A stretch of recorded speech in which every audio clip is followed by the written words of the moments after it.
Hey guys, if you wake up every day with some sort of a feeling that there's a larger calling on your life than what you are currently doing, then there is more and a larger calling to your life beyond whatever it is that you're doing now.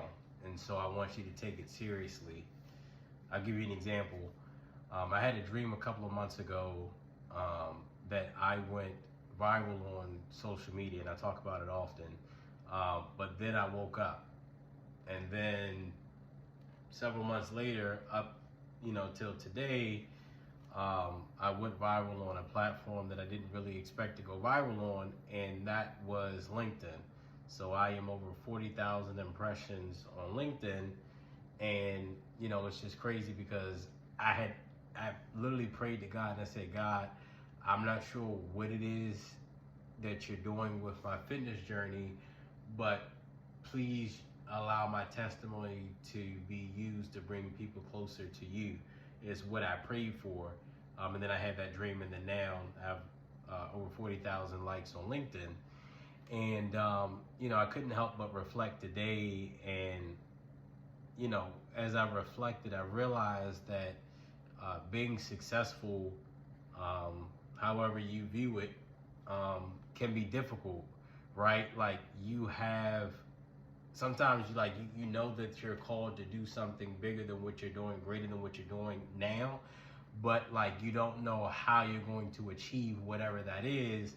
And then it seems like whenever you do know what it is, that you're trying to do, you have to first fight yourself internally and try to, not talk yourself out of moving forward in that direction, or in other words, being obedient to whatever God is telling you to do.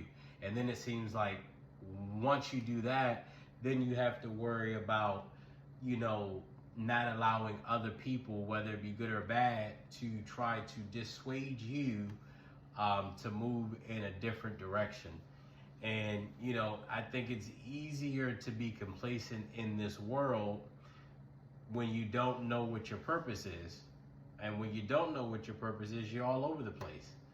And again, I think it's easier for folks to not want to achieve whatever that goal is, or whatever that larger calling is on their life, because they cannot tangibly see it, right? There's almost, you feel it, but you can't tangibly see it. And so because you can't tangibly see it, other things in life might look appealing. So for example, going and working, you're a regular 9 to 5, for example, it might be more convenient because there's already an infrastructure, right? And a system that is in place, and it's reliable and it's consistent and it's stable. But stable doesn't always mean you're being obedient to God. I say it all the time, but I don't know exactly what God is doing with my testimony, but what I do know is that it's impacting people. And I just know that I have to be obedient to God, and the way that I'm being obedient is to continue to use my voice as an outlet to not only bring people closer to Him, but to make sure that folks are actually identifying, what their purpose is on this earth, and then playing whatever that purpose is out.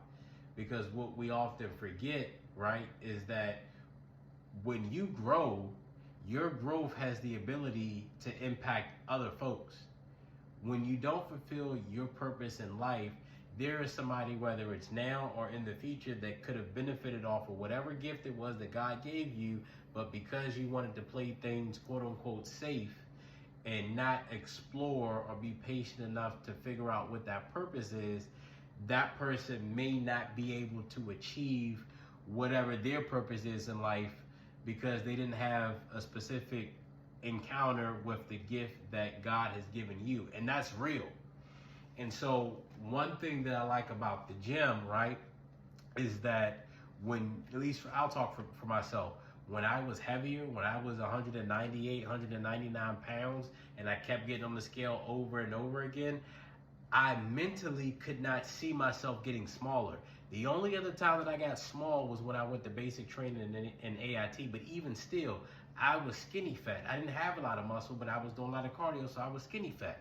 But I shared that to say that when I was heavier again, I mentally couldn't see myself getting any smaller, and so I believed that maybe I was just meant to be heavy.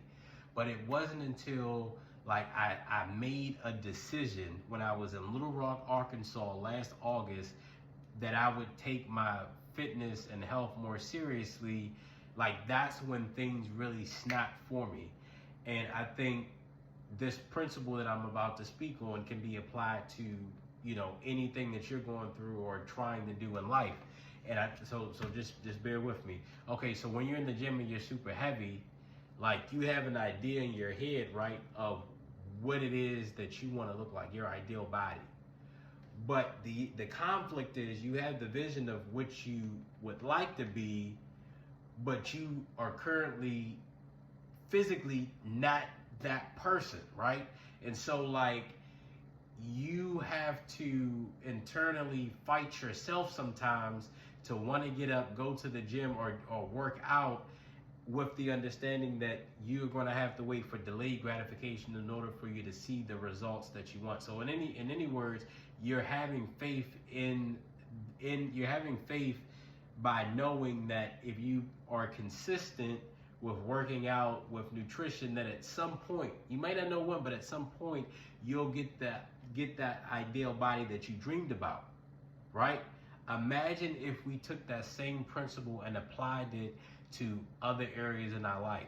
Like there are so many folks that I have on my page right now that I'm sure are entrepreneurs or have these bright ideas that they're sitting on that could literally impact the world and society, but because it seems like it's too hard to do, or like you've done it for a couple of months, or maybe you did it for 2 years and it didn't work out, or like you're not getting the traction that you think you should get, so you just said, well, I'm throwing in the towel.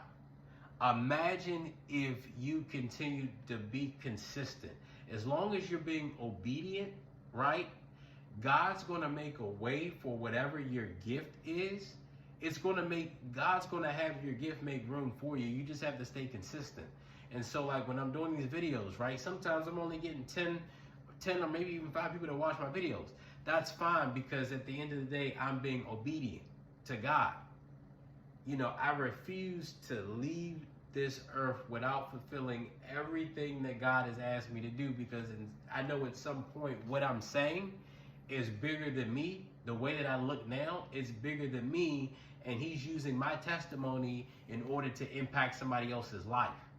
And so when folks are like, well, Juwan, how do you stay consistent in the gym?